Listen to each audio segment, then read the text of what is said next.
Sve gore od goreg, jel tako? Ali nije tamo bila po nikakvoj optužnici, čisto da se zna.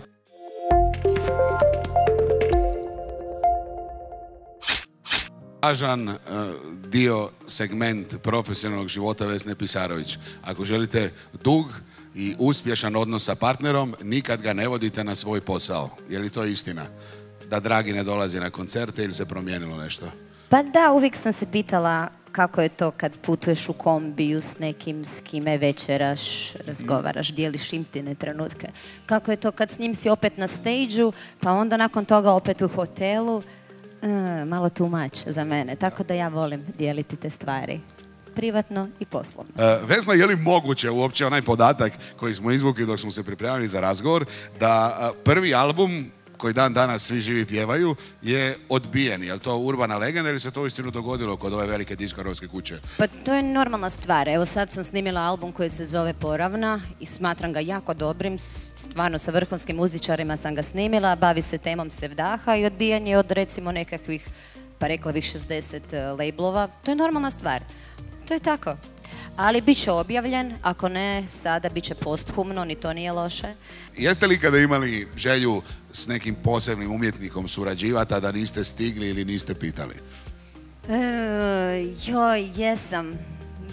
Jesam, u stvari toliko muzičara poznajem i toliko projekata, bar jazz, za koji se možda i ne zna, imam, a toliko vremena je malo da napravim s njima još neke turneje koje bih htjela, tako da u stvari htjela bi realizirati sa onim projektima koje imam još putnih.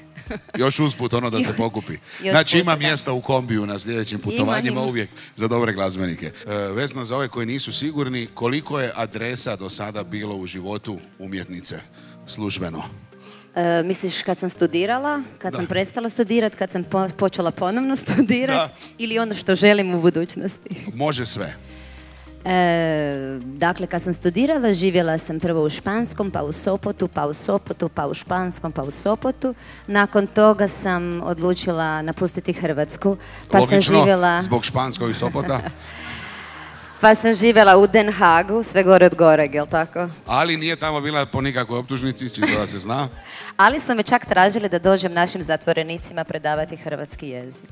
Našim? Našim. Sjajno. Nakon toga sam živjela u Londonu, a onda sam čula 3 odlična benda u Berlinu i preselila sam se u Berlin. Onda je došla pandemija i onda nam je svima malo pobrkala konce, planove i evo, na svu sreću sad sam ovdje. Koji možda savjet bi si šapnuli u uho mlađoj sebi? Pa ništa, sve greške su potrebne, svi porazi su potrebni. Naprosto život moramo živjeti onako kako osjećamo, nema formule, nema savjeta. Ja ga nemam ga ni za sebe danas, ni za sutra, ni za ovaj razgovor, ni za večerašnji koncert.